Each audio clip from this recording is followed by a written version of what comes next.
Morning all, welcome to a new vlog. അപ്പോൾ കോളേജൊക്കെ തുറക്കാറായില്ല, എല്ലാവരും മടി പിടിച്ചിരിക്കുകയാണോ? അപ്പോൾ ഞാൻ രാവിലെ എണീറ്റ് പല്ലൊക്കെ തേച്ച് ഫേസ് വാഷ് ഒക്കെ ചെയ്തിട്ട് നേരെ ഫുഡ് കഴിക്കാനായിട്ട് പോയിട്ടോ. പൂരിയും ഉരുളക്കിഴങ്ങ് കറിയായിരുന്നു ഇന്നത്തെ ഫുഡ്. എന്നിട്ട് നേരെ ഒരു കൊറിയർ വന്നു ആസ് യൂഷ്വൽ. അപ്പോൾ നമുക്ക് ഇതിൻ്റെ ഉള്ളിൽ എന്താണെന്ന് നോക്കാം. ഒരു ന്യൂഡായിട്ടുള്ള ലിപ്സ്റ്റിക്കും ഒരു ഫൗണ്ടേഷനും ആണ് കേട്ടോ. സ്റ്റേസിന് വിലക്കുറവാട്ടോ ഭയങ്കര, അതുകൊണ്ട് ഞാനൊന്ന് ടെസ്റ്റ് ചെയ്യാനായിട്ട് മേടിച്ചാണ്. ലിപ്സ്റ്റിക് എന്തായാലും സൂപ്പർ ആയിട്ടുണ്ട്. ഞാൻ ഷോർട്സ് ആയിട്ട് ഇട്ടിട്ടുണ്ട്. അപ്പോൾ എല്ലാവരും ഒന്ന് ഷോർട്സ് ചെക്ക് ചെയ്ത് നോക്കൂ കേട്ടോ.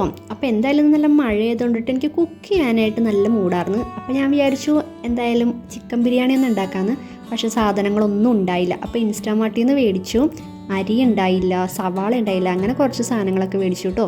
അപ്പം നമുക്ക് കുക്കിംഗ് സ്റ്റാർട്ട് ചെയ്യാം. ഒരു പഴം തിന്ന് തുടങ്ങാമെന്ന് വിചാരിച്ചു. അല്ല, ബിരിയാണിയുടെ ഡീറ്റെയിൽഡ് ആയിട്ടുള്ള റെസിപ്പിയൊന്നും ഞാൻ ഇടുന്നില്ല. പക്ഷേ ഇപ്രാവശ്യം ഉണ്ടാക്കിയത് ഈ അരി എനിക്ക് തീരെ ഇഷ്ടമായില്ല. ഇന്ത്യ ഗേറ്റിൻ്റെ ബസ്മതി റൈസാണ്. കാണാനൊക്കെ നല്ല ഭംഗിയുണ്ടായിരുന്നു, പക്ഷേ എനിക്ക് ടേസ്റ്റ് അത്ര ഇഷ്ടമായില്ല. അതുകൊണ്ടിട്ട് തന്നെ ബിരിയാണി ആകെ വലിയ ടേസ്റ്റ് ഉണ്ടായില്ല. അല്ലെങ്കിൽ എപ്പോഴും ഉണ്ടാക്കണം അത്രേ ആയില്ല. അപ്പം അങ്ങനെ ഒരു ശോകം അടിച്ചു. പിന്നെ അങ്ങോട്ട് ബാഡായി മൂടക്കാം. എന്നാലും കുഴപ്പമില്ലാത്തൊരു ടേസ്റ്റൊക്കെ ഉണ്ടായിട്ട് അടുത്തത് കോളേജിൽ പോകാനായിട്ടുള്ള പ്രിപ്പറേഷൻസ് ഒക്കെ തുടങ്ങാം. ബാഗ് സെലക്ട് ചെയ്യണ ചടങ്ങാണ്. ഈ ബാഗ് ഭയങ്കര ചെറുതായിപ്പോയി. ഇത് മാക്സിൽ നിന്ന് മേടിച്ചതാണ്. ഇത് നോക്കിയപ്പോൾ ഭയങ്കര ചെറുത്. അപ്പോൾ ഇതെന്തായാലും ബുക്സ് ഇതൊന്നും ഹോൾഡ് ചെയ്യാൻ പറ്റില്ല. പിന്നെ ആദ്യത്തെ ദിവസം അത്ര ബുക്സിൻ്റെ ഒന്നും ആവശ്യമില്ല. പിന്നെ ഇത് സെക്കൻഡ്, ഇത് മാക്സിൽ തന്നെയാണ്. ഇതാണെങ്കിലോ വലുതായിപ്പോയി. ഇത് ഭയങ്കര വലുത്, മറ്റത് തീരെ ചെറുതും, ഇത് ഭയങ്കര വലുതും. ഞാൻ വാട്ട്സ് ഇൻ മൈ ബാഗ് എന്നുള്ളൊരു ഷോർട്സ് ഇട്ടിട്ടുണ്ട്. അതിൽ ഈ ബാഗാണ് യൂസ് ചെയ്തേക്കുന്നത്. ആക്ച്വലി ഇത് തൂക്കിയ ഒരു വലിയ സഞ്ചി തൂക്കിക്കൊണ്ടുപോകുന്ന ഫീലാണ്. പക്ഷേ ഇതിൽ കുറേ സാധനങ്ങളൊക്കെ ഇരിക്കും കേട്ടോ. ഇതിൻ്റെ ഉള്ളിലൊരു കമ്പാർട്ട്മെൻറ്റും പിന്നെ ഒരു ചെറിയ ഷെൽഫ് പോലത്തെ ഒരു ഇതാണുള്ളത്. അതിൽ നമുക്ക് എന്തെങ്കിലുമൊക്കെ പൈസയൊക്കെ ഇടാം.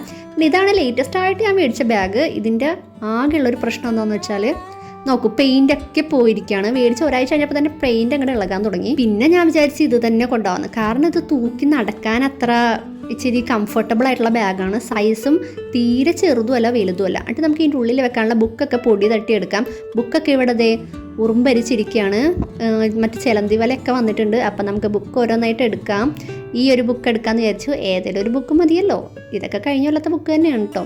അപ്പോൾ നമുക്ക് ഏറ്റവും ചെറുത് നോക്കിയെടുക്കാം. അതാകുമ്പോൾ അത്ര കനം ഉണ്ടാവില്ല, തൂക്കി പിടിച്ചുകൊണ്ട് പോകാൻ. ഇതാണ് ഏറ്റവും ചെറിയ ബുക്ക്. അപ്പോൾ അത് തന്നെ കൊണ്ടുപോകാമെന്ന് വിചാരിച്ചു. അതെടുത്തു. ഇനി ബാക്കി സാധനങ്ങളൊക്കെ എവിടെയാണെന്ന് തപ്പിയെടുക്കണം കേട്ടോ. സ്കെയിലും പെൻസിലും അങ്ങനത്തെ കുറച്ച് സാധനങ്ങളും കൂടെ ആവശ്യമുണ്ടല്ലോ. അപ്പം നമുക്കിനി അതൊക്കെ തപ്പി പിടിച്ചെടുക്കാം. അതിന് മുന്നേ നമുക്ക് പൗച്ചൊന്ന് സെറ്റാക്കാം. പൗച്ചിലേലും കുഴപ്പമൊന്നുമില്ല. ഞാനിത് എന്തായാലും കഴിഞ്ഞ കൊല്ലം മേടിച്ചൊരു പൗച്ചാണ്. മിനിസോന്ന് മേടിച്ചാട്ടോ. ഇപ്പോഴും ഞാൻ ഇത്രയും യൂസ് ചെയ്തിട്ട് ഞാൻ ഇടയ്ക്ക് മേക്കപ്പ് സാധനമൊക്കെ ഇട്ടിട്ടും പോകും. എന്നാലും ഇതിന് നല്ല ഡ്യൂറബിലിറ്റി ആണ് കേട്ടോ. ഒരു 299 എന്തോളൂ. ഇതിൻ്റെ ഉള്ളിൽ തന്നെ അതിൻ്റെ മാച്ചിങ് ആയിട്ടുള്ള ഈ ബ്ലാക്ക് കളർ പല കളറിൽ ഉണ്ടായിരുന്നു. സ്കെയില്, പെൻസില്, ഇറേസർ, ഷാർപ്പനർ എല്ലാം അതിൻ്റെ സെയിം പാറ്റേണിൽ തന്നെ ഉള്ളതാണ്. അപ്പോൾ നമുക്കിത് ഈ ഒരു പെൻസില്, സ്കെയില്, റബ്ബർ, നേരെ കിടക്കുന്ന പേനയൊക്കെ എൻ്റെ ഫേവറേറ്റ് പെന്നാട്ടോ. അതെനിക്ക് ഇഷ്ടമായിട്ട് ഞാൻ മേടിച്ചാണ്. ആ ബ്ലൂ കളർ ആ പേന ഇനി എവിടെയെങ്കിലും കിട്ടുകയാണെങ്കിൽ തപ്പിപ്പിടിച്ചൊന്ന് മേടിക്കണം. എനിക്ക് നല്ല ഇഷ്ടം അതും വെച്ച് എഴുതാൻ.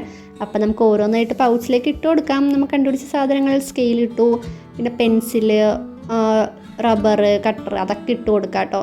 പിന്നെ എൻ്റെ കയ്യിൽ ഏതൊരു സാധനം ഉണ്ടായില്ല. റബ്ബർ ഉണ്ടായില്ല. ഞാൻ കഴിഞ്ഞ വീഡിയോയിൽ മേടിക്കണത് കാണിച്ചു തന്നില്ലേ. ഇതൊക്കെ കൊണ്ടുപോയാൽ തന്നെ ഒരു ദിവസമൊക്കെ ഉണ്ടാവുള്ളൂ, പിന്നെ അങ്ങോട്ട് പോകും കേട്ടോ.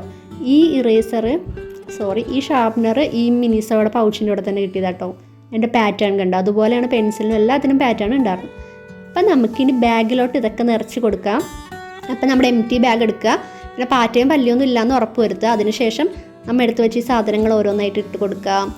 പിന്നെ ഇപ്പം ബുക്കും വിക്സ് ഇട്ടോ. വിക്സ് എനിക്ക് എന്തായാലും ജലദോഷമൊക്കെ ഒരു മഴ ആയതുകൊണ്ട് ഈ ക്ലൈമറ്റും ഇതൊക്കെ ഷോക്ക് ആയതുകൊണ്ട് വിക്സ് അങ്ങനത്തെ സാധനമൊക്കെ എടുത്ത് വെക്കുക. പിന്നെ വല്ല മെഡിസിനൊക്കെ വേണമെങ്കിൽ നിങ്ങൾക്ക് എടുത്ത് വെച്ചോട്ടോ, നിങ്ങൾക്ക് ആവശ്യമുള്ളത്. പിന്നെ മാസ്ക് എന്തായാലും വേണം. ഇപ്പോൾ കൊറോണ വന്നിട്ടുണ്ട്, ഇല്ല എന്നൊക്കെ പറയണുണ്ട്. അറിയില്ല, എനിക്ക് ഇച്ചിരി പനിയാണ്, കൊറോണ ആണെന്ന് അറിയില്ല. എനിവേസ് നമുക്കിത് പൗച്ചിൽ ഇനി നമുക്ക് ബസ് കാഷ് കൊടുക്കാനുള്ള സാധനങ്ങളൊക്കെ ഇടുക. പിന്നെ നമ്മുടെ ST ടിക്കറ്റ് അതൊക്കെ എടുത്ത് വെക്കുക കേട്ടോ. അതൊക്കെ എൻ്റെ ഫോണിൻ്റെ പുറകിലിരിക്കണേ. ഓക്കെ, അപ്പോൾ നമ്മൾ പേഴ്സും കൂടെ അതിൻ്റെ ഉള്ളിൽ വെക്കുക. അത് താഴെ പോയി അതെടുത്ത് നല്ലോണം സെക്യൂറായിട്ട് ബാഗിൽ വെക്കുക. പിന്നെ ഇനി ഇതിൽ ഇപ്പോൾ ഒരു 10% നിറച്ചിട്ടുള്ളൂ. ഇനി 90% മേക്കപ്പ് സാധനങ്ങളാണ്. അത് പിന്നെ പോകണമെന്ന് ടച്ചപ്പ് എല്ലാം കഴിഞ്ഞിട്ട് ലാസ്റ്റാണ് എടുത്ത് വെക്കുക. അത് ആ വീഡിയോയിൽ കാണിക്കുക. ഇനി കോളേജിൽ പോകണ വല്ല വീഡിയോ എടുക്കുകയാണെങ്കിൽ കാണിക്കാട്ടോ എന്തൊക്കെ സാധനമാണ്. ബുക്കിനേക്കാൾ കൂടുതൽ ബാഗിൽ എന്തൊക്കെ സാധനമാണെന്ന് അപ്പം അറിയാം. അപ്പോൾ ഇതാണ് നമ്മൾ ഫൈനലൈസ് ചെയ്ത ബാഗ്. അടുത്ത നമ്മുടെ നെയിൽസാണ്. ഇതൊരു സെൽഫ് ഗ്രൂമിങ്ങിൻ്റെ ഭാഗമായിട്ട് ഞാൻ ഒന്ന് നെയിൽസ് ഒന്ന് ശരിയാക്കാമെന്ന് വിചാരിച്ചത്. പിറ്റേ ദിവസം രാവിലെയാണ് കേട്ടോ ഞാൻ ചെയ്യണത്. അപ്പം നമുക്ക് നെയിൽസ് ഒന്ന് സെറ്റാക്കി. ഞാൻ കഴിഞ്ഞ പ്രാവശ്യം മേടിച്ച നെയിൽ പോളിഷാണ്. അടിപൊളിയായിട്ട് ഒരു ലൈലാക്ക് ഷെയ്ഡാട്ടോ, ലാവൻഡർ അല്ല. പിന്നെ എൻ്റെ കൈയൊക്കെ പൊട്ടിയിരിക്കുകയാണ്. അപ്പോൾ ഒന്ന് ഷെയ്പ്പ് ചെയ്തിട്ട് ഇച്ചിരി വെട്ടി ചെറുതാക്കിയിട്ട് നെയിൽ പോളിഷ് അടിക്കാമെന്ന് വിചാരിച്ചു. അങ്ങനെ നെയിൽ പോളിഷ് റിമൂവർ വെച്ചിട്ട് അതൊക്കെ കളഞ്ഞിട്ട് ഇച്ചിരി ഷോർട്ടാക്കാമെന്ന് വിചാരിച്ചു. കാരണം എൻ്റെ തം ഫിംഗറിലെ നെയിൽസാണ് എപ്പോഴും വെക്കുന്ന ഒടിഞ്ഞു പോണത്. അപ്പോൾ അതെന്തായാലും പോയി. പിന്നെ കുറച്ച് ക്രാക്സ് ഒക്കെ വീണ്. അപ്പോൾ ഞാനതൊന്ന് ലെവൽ ചെയ്ത് കൊടുക്കാമെന്ന് വിചാരിച്ചു. ലെവൽ ചെയ്യാണ്.